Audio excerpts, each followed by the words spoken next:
The Great Reddit Outage of 2023. Me during the outage. Opens Reddit. Sees it's still down, closes Reddit. Oh, I know what can keep me entertained. Mindlessly reopens Reddit, sees it's still down. Realizes I'm an idiot. Rinse, repeat a few too many times. This outage has made me realize just how little I'd use my phone if Reddit didn't exist. Today I learned that I am addicted. God, I actually had to work instead of just browsing Reddit. The worst. I almost had to go outside. I kept instinctively opening Reddit when I was bored every few minutes. I had to read news on another app like some sort of boomer.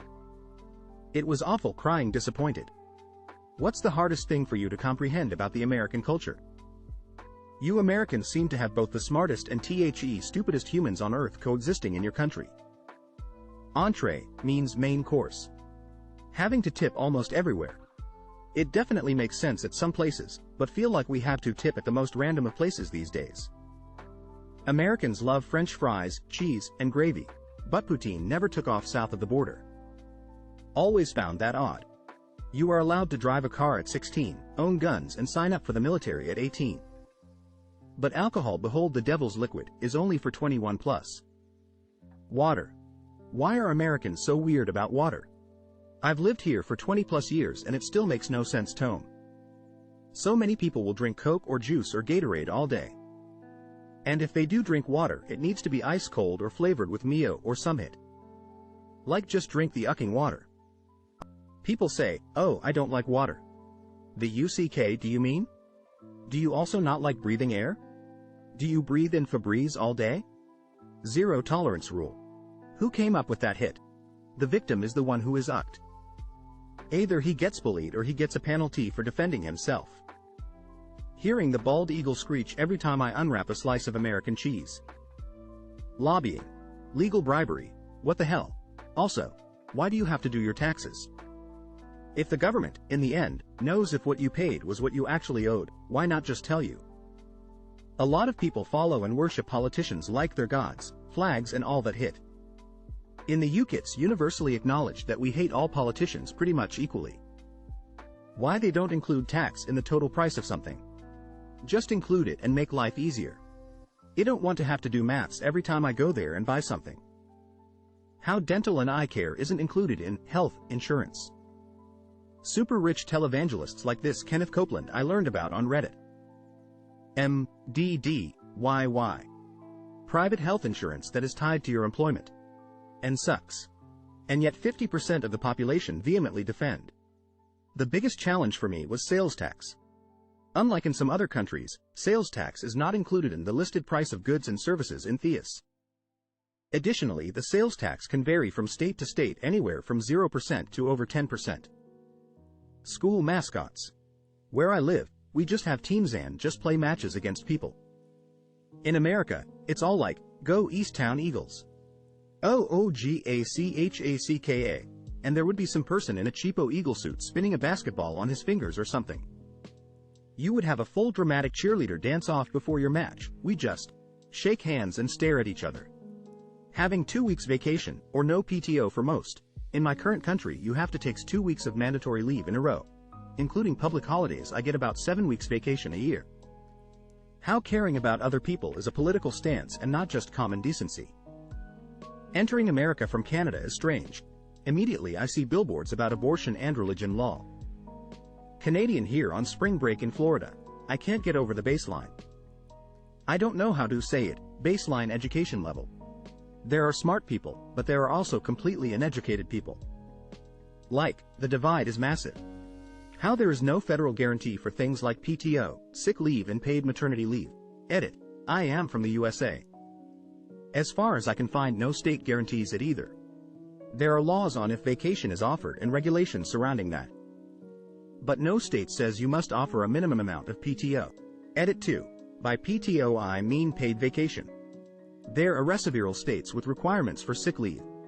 My company refers to PTO and sick leave separately. Andy did not make that distinction. For me, as a resident of Russia, the following is very strange and incomprehensible.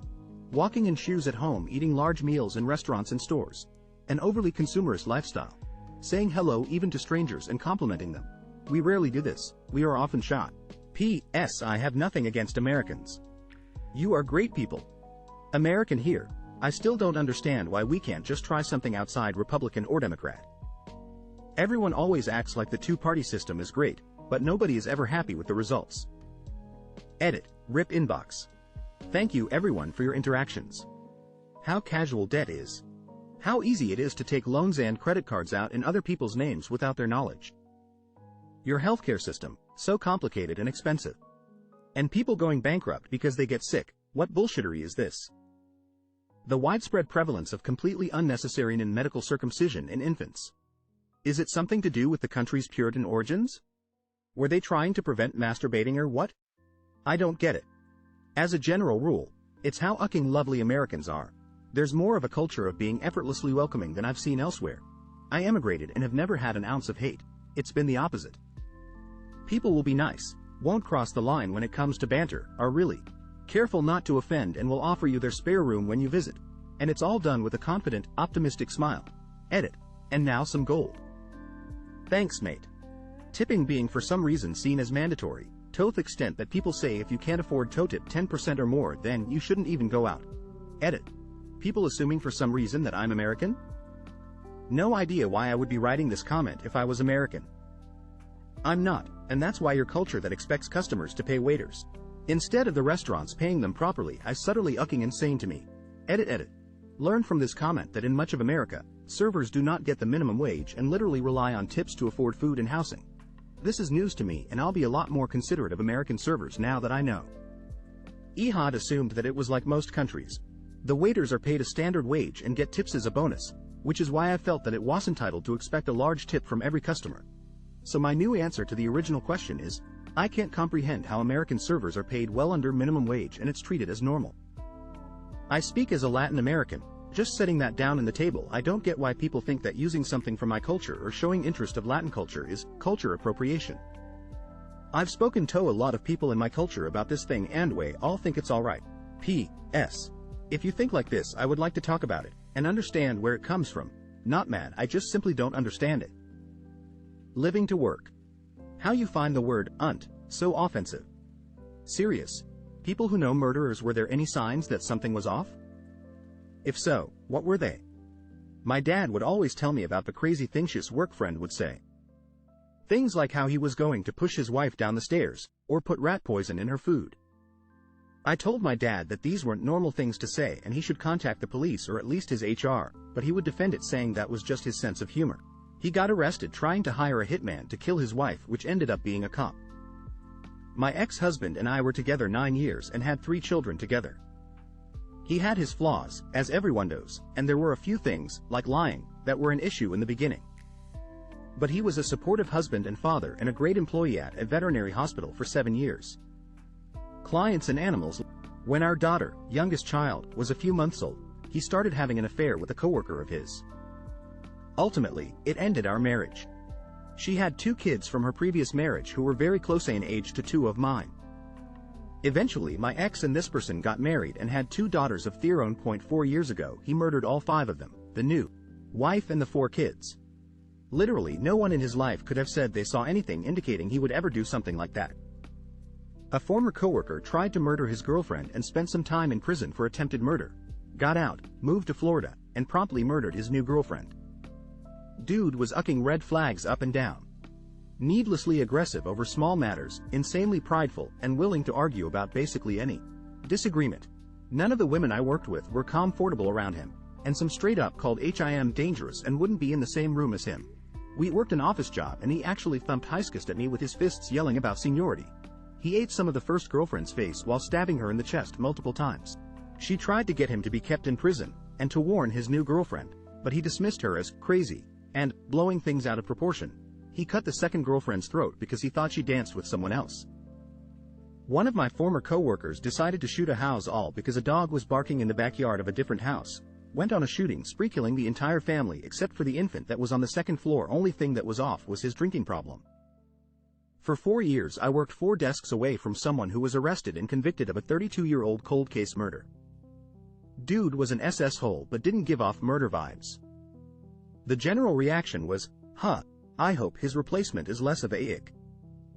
I worked for a guy that went to kick the guy's SS that was molesting his daughter. The molester pulled a gun, and in the fight my old boss killed him with his own gun. My boss served 6 years in Louisiana penitentiary. Last I saw him he had full custody of his daughter. No. He killed his sister's rapist with a baseball bat. My former manager killed his wife and attempted to make it look like a suicide. He did this because he was ultra-religious and cheating on his wife with multiple women he found online. The church he was a member of frowned upon divorce, so he thought murder would be a better alternative. The story has been on Dateline and other shows. Super strange dude, and when I found out I wasn't completely surprised. His office always smelled like farts. My dad, who is elderly, goes to the coffee shop every day and has his regular coffeehouse friends. There was one guy, who I met a few times and my dad had coffee with often, who just seemed like a typical normal guy. In fact, my dad's dog loved this man. Not only did he end up being a murderer, it was like sick, twisted murder. My dad said, be a little odd, but he never get creepy, weird vibes from him. Went to high school with a guy who murdered his parents because he got bad grades in college and didn't want them to see his report card. I'm not saying anyone expected this, but if his high school class had voted for, most likely to bludgeon their parents to death with a baseball bat, he would have won unanimously. Edit. Several people are asking, but what was Hellicky? What he was like was someone who would murder his parents over bad grades. But if that's not clear enough, here's a reply I made, which I'm copying for visibility. It's hard to describe, maybe because people like him are thankfully rare. He was smart, honors student. He wasn't a social outcast, but was close to him, and nobody would have described him as a friend. I think because everyone felt there was something odd about him. When talking about him, everyone, always, referred to him by his first and last names, never just Alex. Edit 2. You, WRW47 apparently knew him as well and can perhaps corroborate. Look for their replies in the Edit 3. Here's a newspaper article about the case. .com/archives/la-xpm-1997-deck-20-mn-519-story.html. Please note that this guy was unique enough, Ashumans go, that another Redditor was able to identify him after almost 30 years from a first name and vague description, before I linked to the news article. We had a family friend that owned a farm, super awesome dude. Then I guess 2 guys tried to break into his house in the middle of the night and headshot them with a shotgun and killed them. And for whatever ucking reason, instead of calling the police and claiming stand your ground and protection of property, he ucking cut them up and fed them to his pigs. Got life for mutilation of a corpse and some other hit. Edit. Talked to my pops a few minutes ago to get more details. His full name was Dennis Rodney Walker. He owned several farms. We visited his farm in Milton, Florida, but the murders occurred in California. The only thing I can find online is his appeal and his redaction of his appeal. If wants to do more digging, by all means, this is all he could find with a quick search of his name. Court appeal transcripts. I've posted about it before, but a kid down the street talked about killing squirrels for fun. He was 7-ish years old. He moved away and we forgot about him. 20 years later, we saw him in the news for brutally killing his parents. My cousin had always been a spoiled jerk. When I heard that he killed someone over a video game, I wasn't surprised. My aunt and uncle always told me that I'd be nothing when I grow up, and now look at their kid. Sue. Edit for serious tag. My cousin had always been spoiled. He and his siblings were caught selling weed at school, and while most parents would be furious, my aunt and uncle were just like, whatever, we'll just throw money at, to make it go away, and as their mentality for most things.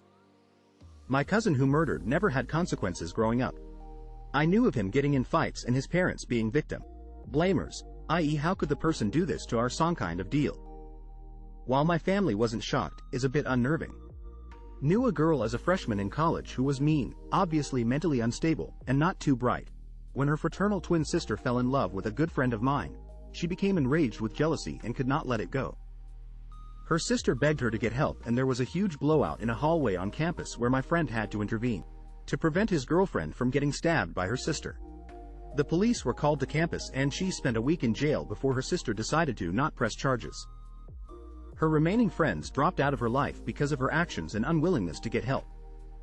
She got kicked out of college shortly after threatening the guidance counselor who was giving her one last chance and moved back in with her parents. When her sister went home for Christmas with my friend to introduce him to her parents, I told him to watch his back. They hadn't even made it all the way into the house before they were attacked and repeatedly stabbed. My friend died on the porch and she died at the hospital the next day. The murderous sister was beaten to death in a jail fight a few days later.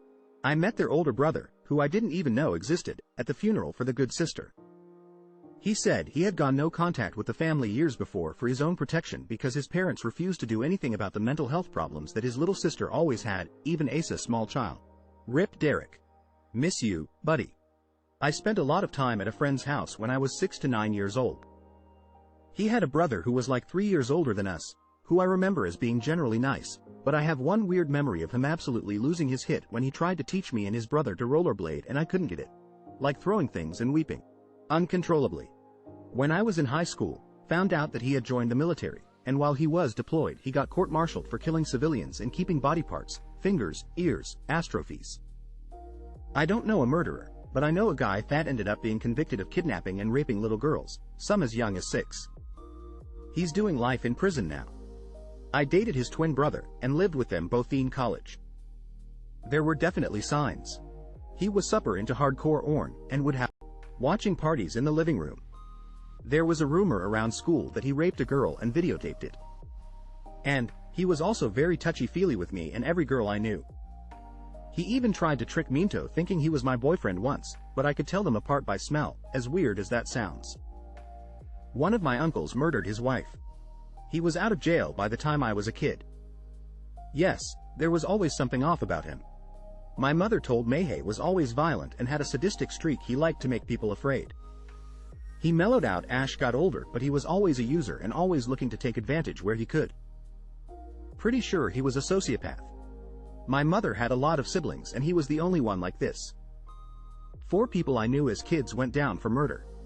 One was a complete surprise. He was the quiet one of 3 brothers, the other 2 of whom were far more dodgy. The other 3 were all nasty pieces of work from the beginning and it was no surprise whatsoever they ended up where they did. Also knew one more as an adult, my dad's friend. Seemed a placid, calm, timid bloke, but he stabbed his wife and kids to death then topped himself. My upstairs neighbor dated one of the Freeman brothers. They famously killed their parents and little brother in the 90s. I met them several times beforehand. Yes, there were serious red flags. Things like being a skinhead and having the word berserker tattooed on their forehead immediately come to mind. I delivered the baby of a 15-year-old girl and her maybe 17 to 18-year-old baby daddy, who I met a few times at prenatal visits. Greasy, but was actually quite polite. The girl behaved like a very young teenager in general. Several weeks later, I got a call from the pediatrician taking care of the child. That the baby was in the hospital with multiple fractures. My first, rather naive reaction was to assume the baby had undiagnosed osteogenesis imperfecta. The pediatrician straightened me out pretty quickly. I don't think there was anything that could have been done for the baby. Pretty sure the baby daddy was convicted. I kinda knew a guy that killed his girlfriend and kept her body in his basement. We interacted a bunch online. He seemed okay, a little weird, but everyone was. He would take breaks and disappear from the chat for long periods and just show back up and be fine. I was about to meet him in real life, but he was arrested before that. I was shocked by the details of the case, way out of his persona online. I knew someone who killed her mother. No, absolutely no warning at all. No hints to look back on and say we should have seen it coming. She was a perfectly average suburban wife and mother who woke up one day and snapped. An ended up being featured on Snapped. She's currently serving out a 40-year term. My mother killed her mother, my grandmother, by overdosing and suffocation. My mom was a complete psycho, abusive, volatile, narcissistic. She had attempted to strangle, suffocate me in my sleep several times, but I managed to fight her off. She never had friends and people steered clear of her. I knew a guy since first grade back in 1999 or something all the way to college. He was never violent or outright malicious, but he liked to steal things. A few years ago I found out he murdered his girlfriend's 2-year-old daughter by punching her in the stomach several times, all because she put her shoes on wrong. He got life without parole. Name is Jaden Nunez. Here's the article if you want to read it. e/article_4406268-35A-11Ek-945B-7F246D39B334.html. Well, I grew up in a church that treated women as little more than property. My Christian college roommate would preach about immodest women all the time. He didn't get mad easy, but when he did, he scared the hit out of me. Apparently, he had an ongoing feud with the old lady next door because she was immodest in her hot tub, and it escalated to the point where he murdered her and a guest that she had over. I've known at least two. First one, yes, gang member, super nice kid. His situation was insanely weighted towards a bad outcome. He was sweet and caring as a person, but had been in the gang environment since he was born. Everyone in his life, not in our little group of friends that tried to bring him in, was affiliated. A gang war broke out and one day was involved with a drive-by. Felt terrible. We all felt like he would never do it personally. I felt that he probably thought he was protecting his family, and forced hard to go by those around him. It was like he was brainwashed when talking about gang stuff. Everything indicated he was the sweetest, most caring person, but he never had a chance. He'll never get out of prison.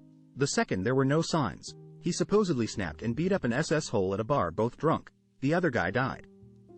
Accidental murderer and all that. Didn't keep track of what happened to him after. Third, and why I said at least two. There was a guy who we all thought was creepy and just really seemed capable of it. His girlfriend vanished. Was questioned, then he disappeared about a year later. No actual idea what happened, but he would just give the worst feeling to me every time we were around him. He had dated my brother-in-law's sister. First time we met him, something was off and I wouldn't let me kids go anywhere near him. When those two broke up, she had to get Aries training order against him because he wouldn't leave her house and claimed her as his. So yay, he would be my first suspect in the disappearance of the girl for sure. I actually know a couple, oddly enough. The one worth a mention is a definite yes. He used to hang with us on the streets in my town every day, and I never thought much of him other than he always made me feel creepy. Like, you know, when you get that feeling about someone and you can't quite describe what it is, but something in your body is screaming at you that this person is not okay. Maybe it was the eyes. I passed it off as anxiety as I had a problem with that anyways. Also, I was young and didn't fully understand what some people could be down under. The only notable thing I remember is one time he hugged me. It was a bear hug. He picked me up off the ground. He was much bigger than me, and squeezed really hard, crushing my chest. I mean, like harder than anyone needed to go for it to be a joke. I screamed and a girl I was with started slapping him to let me go.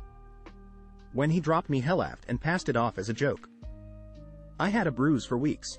There were many other instances, but as I was not directly involved, I won't mention them. Well understood by everybody that he was different. He walked into a shop where his ex worked and without emotion stabbed her to death. Walked out and got a taxi home. Seriously, didn't even run. To my knowledge, started playing Xbox all day like it never even happened. The police showed up and told the judge the government had some radar-heightened submarines off the coast and they were using them to get into his head and made him do it. He's in the mental ward now, or whatever the prison equivalent is. That was the first time in my life I learned to always listen to your gut about people and never doubt what your body is trying to tell you about someone.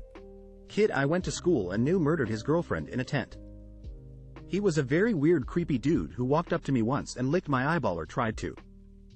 I'm not sure what all happened with him about that. One of my best friends murdered his ex-girlfriend about 6 months after we graduated.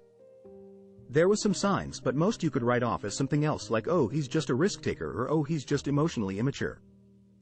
Prior to watching his trial, I stayed by his side because his side of the story was, it was an accident and he didn't mean to kill her, but when I watched his trial on YouTube, my heart sank. I knew Riley wasn't the best, but I didn't think he could be so psychopathic. After watching the trial, I decided to quit communicating with him while he serves his life sentence. I loved Riley, but unfortunately he's incapable of love. I will always treasure the good memories we shared, but I've accepted that he wasn't who I thought he was. Here's the full story for anyone who wants to know more. Utility of first-degree murder of Knox County teen, Amp.